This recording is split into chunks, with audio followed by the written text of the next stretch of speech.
On an early November morning, a cyber worm was released, infecting 10% of the computers on the internet over the next 24 hours. University students first flagged the widespread attack, which infected many institutions. It stopped military and university networks, delayed emails for hours, and resulted in some wiping their systems clear to get the worm off of it.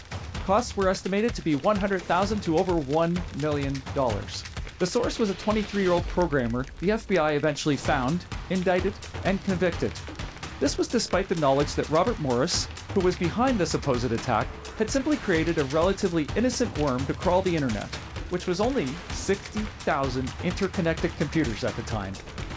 It was 1988, a year before the World Wide Web was introduced, and it was the first cyber attack on the internet. The Morris worm showed the internet had vulnerabilities before most of the world knew it existed or even owned a computer. Cyber attacks are now constant and targeting individuals and organizations through phone calls, mobile devices, and computers. Welcome to the Wildfires, Floods, and Chaos Communications podcast with guest, cybersecurity expert Hunter Geerts.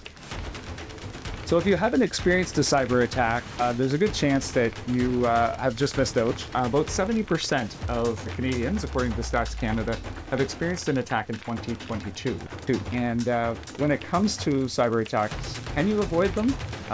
Or is everyone a potential target? Everyone is a target. Of course, there are different varying threats out there, and who they target changes for every threat. But yes, everyone is a target of something. And that's a big challenge, right, for everybody. So, and is it one small mistake that ultimately opens that door to allow a cyber attacker in? It can be anything from one small mistake. Most commonly, it's a series of small mistakes that all lead to a failure cascade. It only takes one click, but in order for that one click to happen, there was definitely a process mistake along the way, and maybe a software mistake and hardware mistake too. So there are opportunities are there, and we were chatting about this last week, and so simple thing that people can do is keeping their devices updated was one thing that you were saying. So tell me a little bit about that. Yeah, absolutely. Keeping your device updated is one of, if not the single best way to prevent yourself from being breached, whether you're a single person on your home side or if you're a business with thousands of computers. Most of the major cyber attacks that hit organizations, almost all of them have part of the exploit chain is something that has already been discovered and patched by Microsoft, by Apple, by Google, any of the major hardware and software vendors. They all rapidly discover and fix those flaws. But if an organization doesn't patch, doesn't matter, because those flaws will be exploited. Yeah, and it's not that, like, a lot of people get these updates even on their phone and their computer, and sometimes they think, oh, it's just a feature update. Oftentimes there's security updates in there as well, and a lot of the times if you look at any of the Apple iOS updates, it'd be like, hey, we added this new emoji, right? It's very common, that's very popular update, but then a lot of people skim over the line that says important security and bug fixes. And that single line is what differentiates it from just a feature update to a full-blown, very important security update that needs to be done. Yeah. So yeah, updating is always critical, even on your phone, especially on your phone. Yeah, absolutely. I certainly jump onto those ones really quickly, and including the ones that are, I work on Windows devices, so yeah. I'm updating those pretty much as soon as they're available. So are we seeing targets on organizations, individuals, or both? Definitely both. They experience different types of attacks, but they both experience cyber attacks. On the personal side, you have things that are more like phishing scams. Hey, I'm a Nigerian prince, send me $50 to unleash my funds, that sort of thing, because they're trying to get every single person to send them $50. That's a lot of dollars when you add up the amount of people in the world. On the business side, you're running into more corporate-focused scams like, hey, I'm the CEO, go buy me gift cards, right? It's different types of scams, but it's still scams. Of course, those two are email examples, but there's many others. And they're pulling in some big money. Essentially, it's an industry now. Oh, definitely. And it's a global industry. So what's it worth right now? Right now, it's worth about $1.5 trillion in revenue for cybercriminals. And from ransomware alone, which is one particular type of attack that generally just hits businesses in one particular way, is $1 billion of that alone. And that's just ransomware. And then the scams are a huge part of that. Other forms of financial fraud, crazy amounts of money at play. Everyone is a target. Of course, there are different varying threats out there, and who they target changes for every threat. But yes, everyone is a target of something. Yeah, I mean, certainly you can see that in the different news stories throughout the week, and throughout the month. We've seen lots of different governments help. They'll go after anybody, individuals, you name it. So there's not really anybody that they're willing to leave alone. Yeah, absolutely not. And to that end, even if they were willing to leave you alone, a lot of times all those attacks are automated. So you're going to get caught in the crossfire, even if they're not targeting you specifically. So tell us the difference between a targeted attack and an automated attack. A targeted attack is, hey, I'm looking to get into Tim's bank account, so I'm going to send Tim a specifically crafted phishing email to try and get his bank account details. And then that bank account member, let's say, hey, Tim, I know that your dog is a terrier. This is a scene from a movie, actually. Hey, I know that your dog is this specific terrier, and so we're going to send you a phishing email to join the terrier club and set up an account. And when you're setting up an account, set up the security questions. And the security questions might just happen to match the ones that your bank uses for your personal bank account. So that's an example of a specific attack. Of course, most of the time people aren't looking to target specific individuals unless you're a CEO or a CFO or someone in position of financial power. Most of the time, it's automated attacks. Hey, I'm John or I'm your daughter and I'm in trouble, I'm in jail, I need you to pay my bond. That's a very common one, particularly more recently with anyone who's immigrated to a nation recently. That's been a huge thing. They'll call the parents back home, say, I'm your daughter, I'm in jail in this new foreign country and the police just need some money to get me out. And that's horrifying. And of course, maybe they haven't spoken to their daughter in years, so they don't really understand what they sound like. And with AI coming on the scene now, that's one of those places where AI is a huge leverage point. It's getting worse and worse every year. And that's it. They're masking somebody's voice. They're copying somebody's voice to be able to use it and call somebody, pretend to be them, which is just incredible technology, but it's a very unethical way of using it, right? The cyber attackers are using artificial intelligence to improve their results. This is particularly true for individuals. So tell me some other things that are happening to individuals where they're getting attacked like they just did.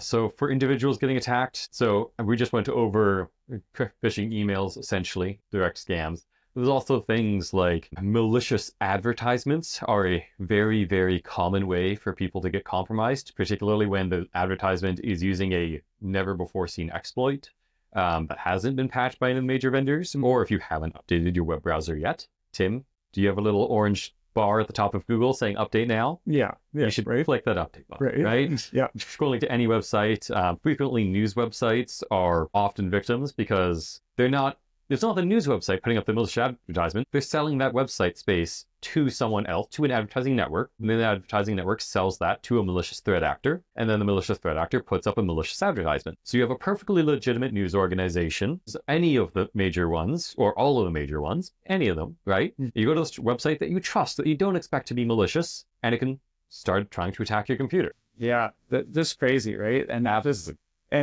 this is, I just want to point out, like, I've been doing this type of work for a while, and one of my the first time that I came across somebody getting something on their computer from a site, it was from a site, not from email. It came from a website that they visited. I was able to trace it back for them as a friend of mine that was helping out, and it was like, wow, that's they took an ad, essentially, just like you said, and replaced it with something that was malicious and sucked somebody into it. So it's very difficult. So you have to put those protections in place on your own system. You have to have those protections, and not just one protection is a common mistake. There is no silver bullet for being secure. Yeah. If you take one thing away from this, there's no silver bullet, right? Right. There's no silver bullet. You have to do many, many things. You have to have your antivirus running. You have to be up to date. You have to make sure your web browser is up to date. You have to make sure that you're going to hopefully trusted websites, which, as we just discussed, isn't bulletproof, but that's one more step. You have to be aware to not click on all of those things. There's all of these individual steps you need to take in order to try and be secure.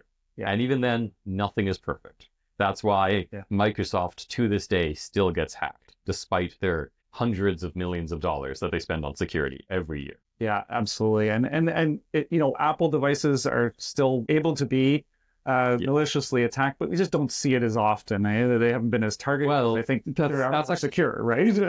That's what the word has been, or is it? That's a common misconception, actually. With Apple devices in particular, all of the most popular exploits for iPhones, for example, which are commonly thought of as unhackable, which is completely false. The most common exploits for phones are frequently found on iPhones because they have such a wide installed user base. And most importantly, that install base is among people in positions of power, right? A lot of people see an iPhone as a status symbol. So if you're a CEO of a company, you're probably using an iPhone. Even if for no other reason other than it's the cool thing to do, because everyone's human, right? The human element is important in security. And so you probably have an iPhone. And at any given time, there are several active exploits for iPhone that allow people to take control of the phone. Some of those are known to Apple, some of those are patched, or most of them are patched inherently, right? Yeah. But some of those stuff have never been seen before and are currently being used by government agencies or on the black market, being sold on the black market to criminal agencies to take over your phone. If someone has access to your phone via one of these tools, then they can get into your bank account. I can guarantee right now that everyone who's listening to this will have on their phone banking, either the bank account or their password manager for the bank account, or I open their web browser and they've logged into their banking in their online app, and it probably remembers their credentials and they can log in, right? So access to a phone is access to your life, and it's very powerful. So Apple 100% still gets hacked. It's all these access points. So the email is a separate thing on your phone, and it's there. So it's like if you are, using your email and click something and open it, they're in. Potentially, yeah, depending on what's going on. It's definitely everything is a risk. Several courses are being developed, and I'm happy to let you know that the first course will be on CanadianTraining.ca really soon. Job interviews, public speaking, messaging, and speaking to media. How to speak more confidently to groups of people in many settings will be our first course. It will teach you skills useful for many settings which require you to speak, where your nerves may be winning the battle right now. Launching soon. Sign up for updates and early access at www.canadiantraining.ca to learn how to speak more confidently to groups of people. Subscribers will also get free checklists, guides, and more. CanadianTraining.ca. Learn from our mistakes. Someone should. Let's talk about ransomware and what that is. We've heard a fair bit about that in recent years, and particularly most of the attacks initially were after organizations, and some of those organizations, they're attacked. What they do is they lock you out of the system and say, hey, pay us money, usually in Bitcoin, and we'll let you have your data back. So what is the first thing somebody should do if they have an experience of ransomware attack? Step one, in a ransomware attack, and this is an identical step one for every single organization on the planet, other than maybe some governments, and that is check your cyber insurance policy, and potentially call your insurance broker to see if any of your current policies cover cyber insurance. Because if they do, then you need to do what your cyber insurance tells you to do, or you might not get paid out, right? So step one, if you have cyber insurance, this is what it's here for. So you need to call your cyber insurance, and they almost all of the time, because they don't want to pay you out for any more than they have to, they have teams in place that they pay 24/7 to be ready to go to respond to your cyber attack and help lock down your business. So that's step one, is call your cyber insurance, review the policies, and see what do they want you to do. Some of them are going to be shut down your systems. Some of them are never shut down your systems because we want evidence. Some of them are going to be turn everything off and disconnect from the internet, or only disconnect from it. Everyone's going to be different, and you need to do what they say first and check that first. And you should already know this. This should be part of your disaster response plan, but that's step one. And then from there, depending on what they say, depending on what data you have, depending on what you offer, you're going to do either your down mode to try and prevent it from spreading, or you're going to go into wipe and recovery mode, where you start wiping existing systems and restoring from backups and restoring your data. Potentially, you're going to be partitioning off your critical systems to get those up and running. If you're someone like a shipping company, the first thing you're going to do is going to get all of your logistics up and running again, right? Everything else could wait for you if you're a shipping company, but you need the heart of your business running. So first, insurance, then disaster response plan, essentially, is what it comes down to. Yeah. So it's important to have really good process. We talk about that a lot on this podcast, is to have good processes in place that are known and you've trained and people know what to do in that moment. And so very key for this. Should people pay ransomware? It's never worth it. Even when you pay your ransomware, you only get your data back about half of the time, sometimes less. You get all of your data back. And then almost in 90% plus of those cases, you're just leasing your data back from Fate because now they know that you're willing to pay and they already got into your system once. There's a solid chance they never left. There's a solid chance they can get in again the same way. And even if they can't, they'll find a new way because they know that you're willing to pay them now. Paying the rent. And that's assuming you get your data back. A lot of the time, they just say, oh, you paid me. Pay me more, right? And they just keep escalating and escalating, and you're never going to get it back. Does it eliminate you from future attacks? Not at all. It makes you a significantly more likely target for future attacks. Yeah. Because they know that, hey, you paid it. We already have a backdoor in. They probably maybe have set up another backdoor. Frequently, yes. Yeah. So it makes it very challenging. What about if someone reaches out? Definitely had this experience where a breach happened, and funny enough, shortly after that, we received notifications that from people. It's like, oh, I can help you. I can get your data back. Just pay me this amount of money, and I'll do the security. You'll get all your data back. Is there anything there if you get some random person out on the internet thing? I think we all know the answer by now that unsolicited messages from people on the internet are never good. Or text messages to your phone, or calls to your phone. They're never a good idea. Very frequently with ransomware, you've posted about it somewhere on social media, or someone else has, and then the scammers will see that, and they smell blood in the water. They know that you're in a vulnerable state. They know you're stressed. They know you're not thinking right, and they want to reach out and save you. And your first instinct is, yes, someone's here to save me, and it's a trap again. They just want you to send them some money, or give you access to your systems again, and they'll come after you again. They don't have access to your data.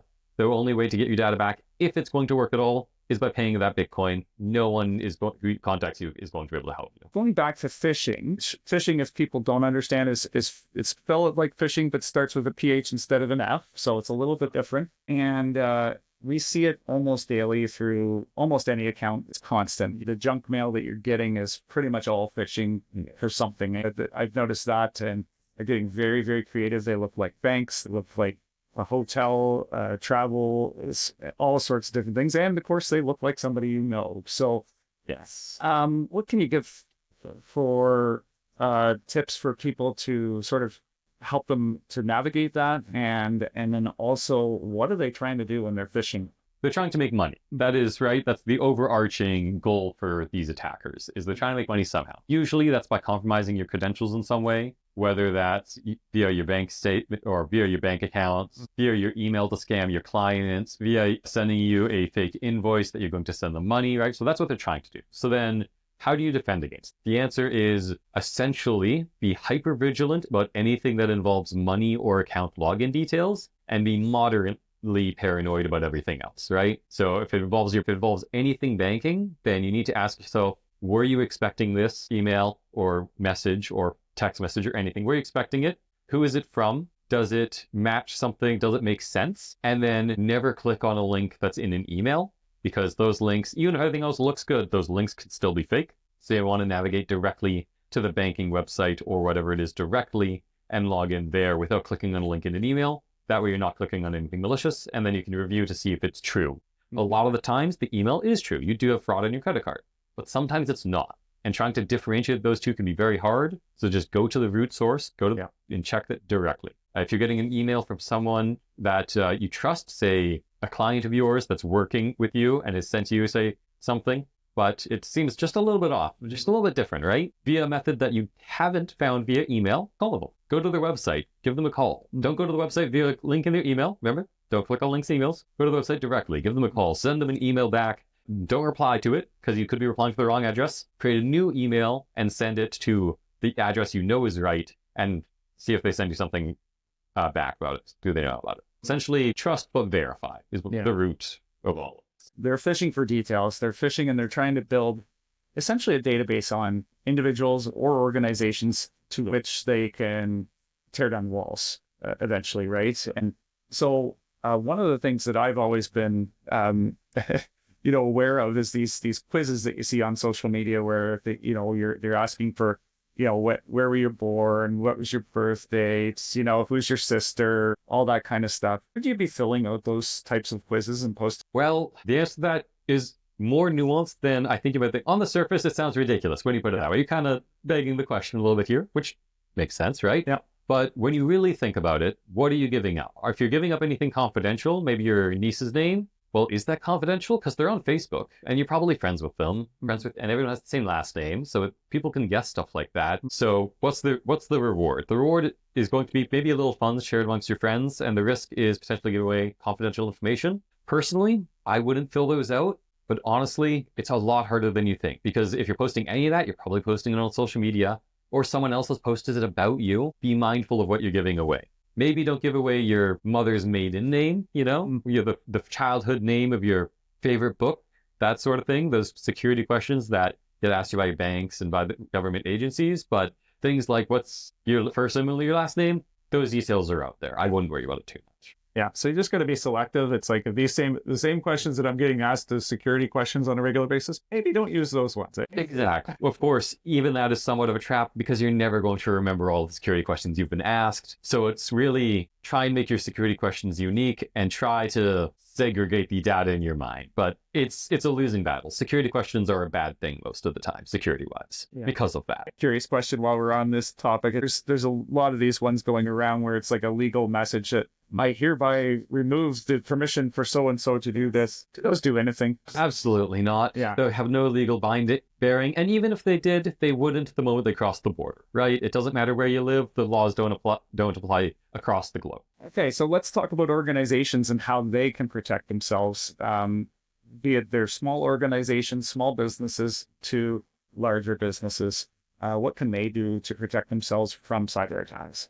That's a very broad question, which of course means this is a very broad answer. And the fundamental truth is you need to invest in cybersecurity, which of course I say it sounds kind of obvious, but really there's 4 options with cybercrime and with cybersecurity risks in general, right? You can accept that you're going to be ransomware. You can accept that you're going to be phished and just lose the money and pay it out. We already discussed that's not really viable. You can avoid that cyber risk by using pen and paper.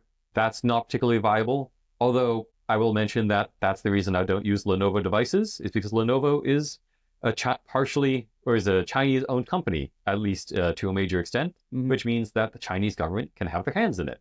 And that is a risk that I don't have any need to take personally. There are perfectly good alternatives out there, so I don't take it. I use other manufacturers. So that's a practical example of avoiding the risk, but of course that doesn't work. I still need to, or for the vast majority of cases, it doesn't work. I still need to use email. I still need to use a computer, use websites, of course, right? So then you can transfer your risk to cyber insurance. But cyber insurance is going to require that you have certain mitigations in place, otherwise they won't insure you. A lot like home insurance or commercial building insurance is going to require a fire suppression system in the building, otherwise you won't be insured. Exact same concept, cyber insurance requires you to have cybersecurity measures in place. So that brings me to point number 4, which is you need to have mitigations in place. That could be anything from a spam filter to antivirus to application whitelisting to cybersecurity training, all of those things. And the way you decide which of those things you implement and what you implement and how much is you need someone who cybersecurity is part of their job. So to that end, you're generally going to be looking at either hiring an employee or contracting a cybersecurity firm, much like someone like myself, Kit Professionals, cybersecurity firm. This is our bread and butter. And when you contract a cybersecurity firm, they're going to take a look at what is your environment like, what is your budget like, what sensitive data are you dealing with, what's the results or the consequences if you do get breached, that whole risk-reward ratio, and then based on that, make specific recommendations of what actually needs to be implemented. A freebie one that I'll give everyone here right now is you should have an EDR, which is a more advanced antivirus, and preferably one that is monitored by 24/7 SOC.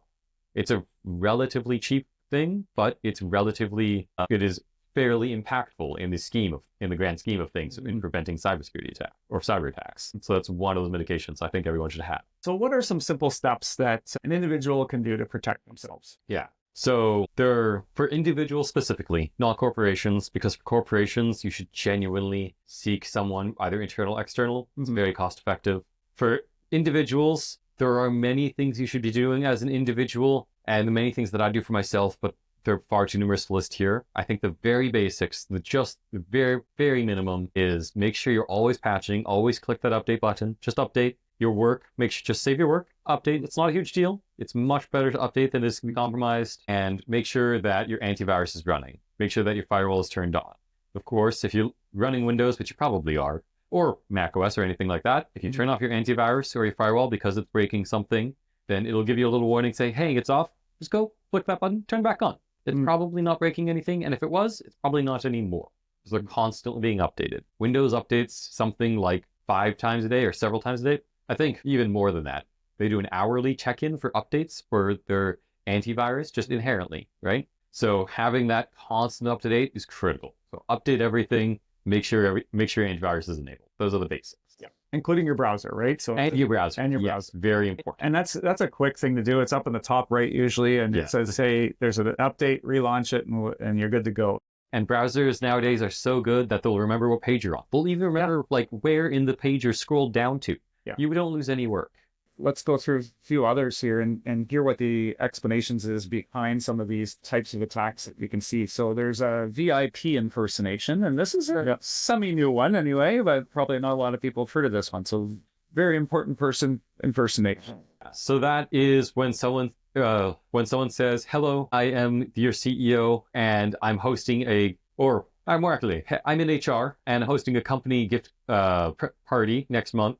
And I don't want you to tell anyone else, but I need you to go purchase gift cards and send me pictures of them with the number scratched off, of course, so that I can make these purchases, so that I can give them away to employees like overseas or something like that. Some sort of, I'm impersonating someone else in the organization that you trust and who it makes sense for them to be. I'm the CEO, I need gift cards, or I need you to send me this confidential document because I'm at home where I don't have access to the servers right now, or any of those sorts of things where they're impersonating someone in your organization who you implicitly trust, who implicitly has authority over you in some way. And they're going to make it urgent. So I need these right now. I need this for the end of the day. Yeah. It's 20 minutes till the end of the day. I need this now. Yeah. Please give it to me, right? And so, of course, you want to be a good employee. So you're like, oh, I need to go do this. You're not even thinking about it. You're just responding the way you would with any other task. And then if you send them, perhaps it's too late and just giving those gift cards away. So that's an example of VIP. Interesting. Payroll fraud. Payroll fraud is one that's not talked about commonly, but is much more insidious than most. It's very common for employees to change billing addresses or bank accounts or any of those many things, right? Maybe they need to change their name.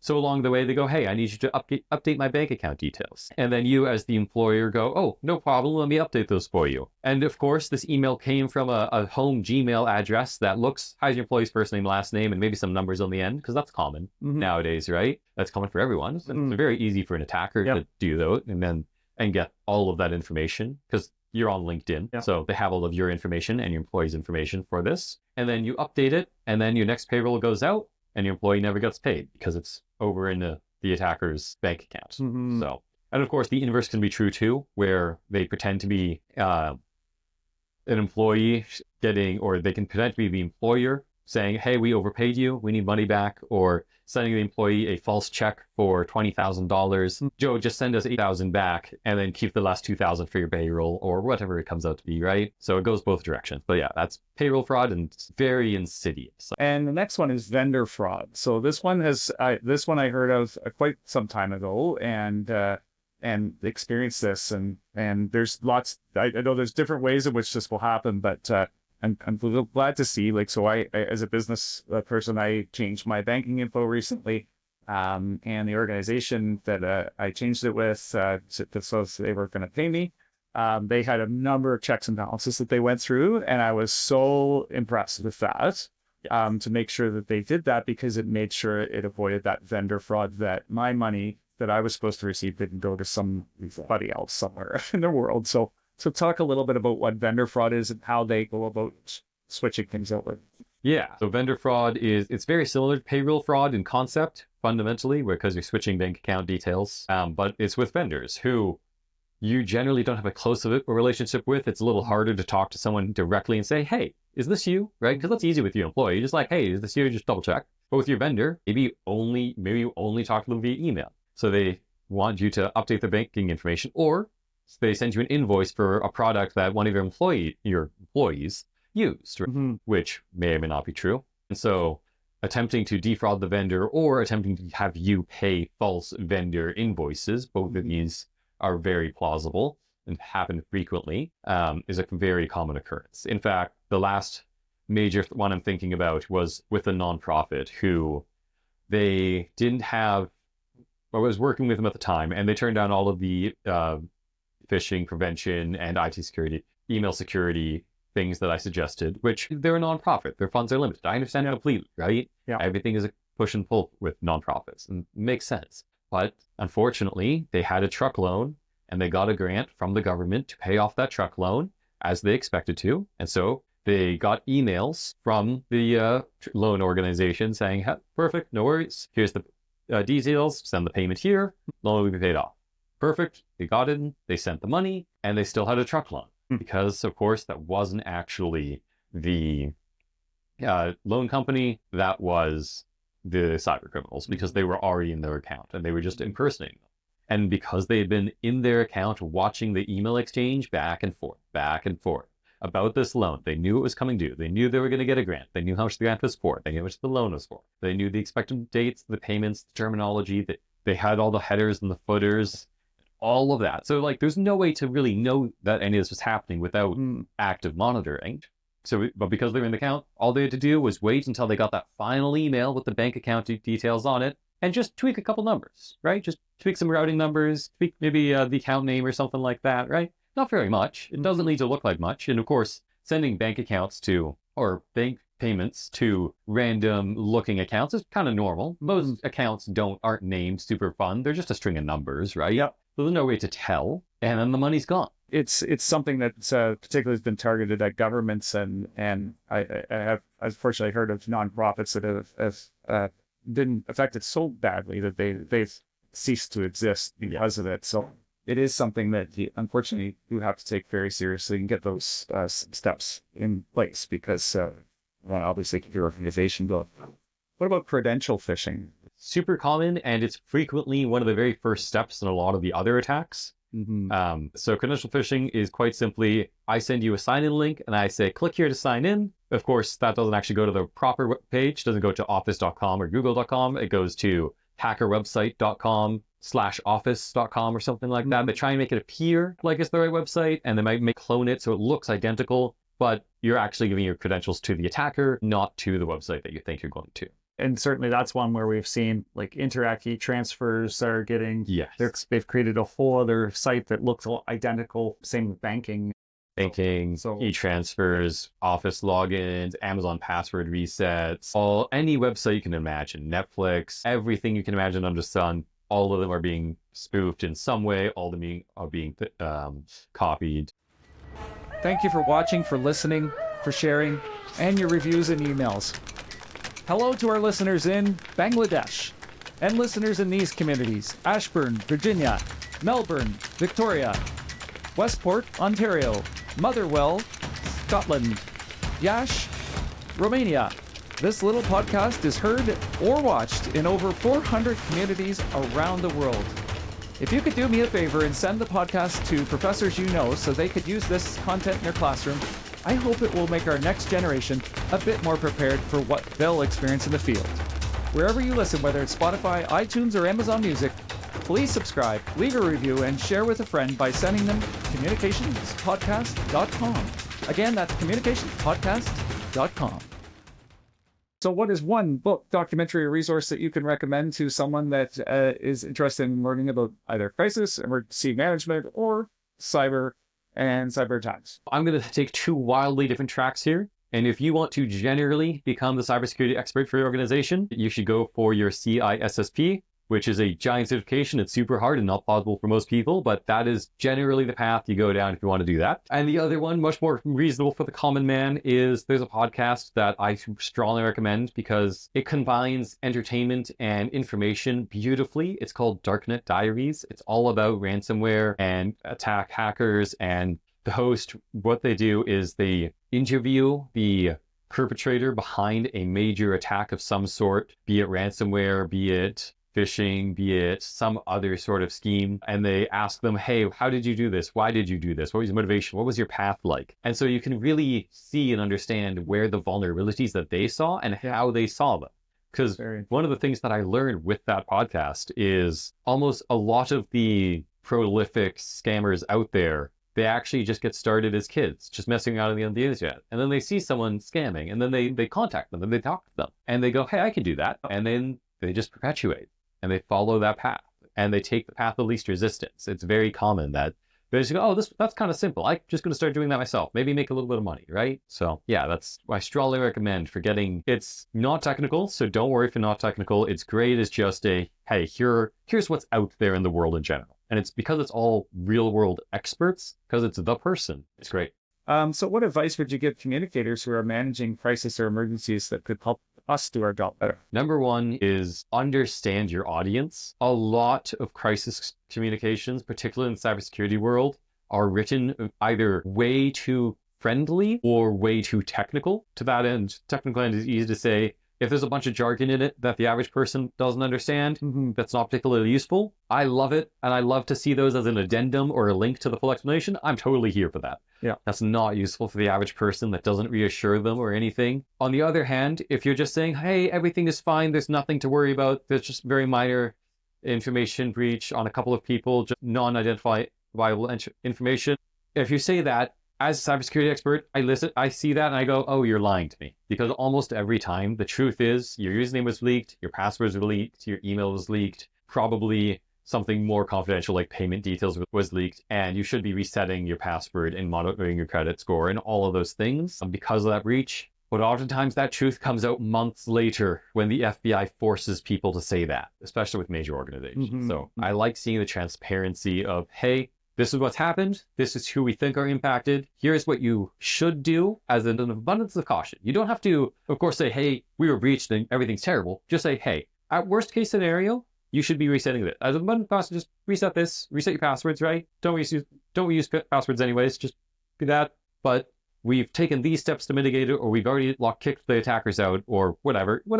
You should have something in there. A morsel of progress is really important for reassuring people, and then update them in a day or a week or whatever the timeline makes sense. Perfect. And obviously you would face some stressful situations in doing your work. What do you do to protect your mental health and your mental well-being? What advice do you give for those intense moments? I'm going to quote a movie here a little bit, which is I learned to stop worrying and love the bomb, which is Dr. Lovestrange, I think is the title of the movie, where everything is always terrible all the time and everything's on the brink of destruction. And that's life.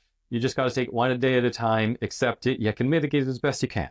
Yeah. The way I sleep at night is I know that my customers are so much safer on average and so much more secure, and they suffer so many less attacks than the average client. And when those attacks are found, they're discovered so much faster. That's how I'm stay sane. It's because I know I'm doing a good job. I know that my clients are secure, and I know that generally things are fine. Things are safe as long as you're doing the right thing. Thanks for joining me, Hunter. It's been a pleasure having you. Really good information, and hopefully it helps some of our audience out there to avoid attacks and of course, be ready to mitigate. Of course, it's my pleasure to be here. Thank you very much for having me. We recorded this episode at Romeo's Kitchen and Spirits in the Coast Hotel, just off the Trans-Canada Highway in Kamloops, British Columbia.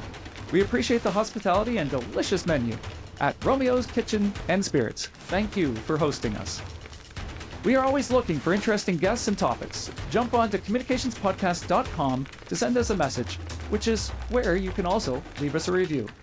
When you subscribe or share the podcast, I jump in joy. You will find transcripts, links, and information from our guests at communicationspodcast.com. I'd appreciate it if you shared this podcast with someone who works in municipal government, as they face many cyber attacks today.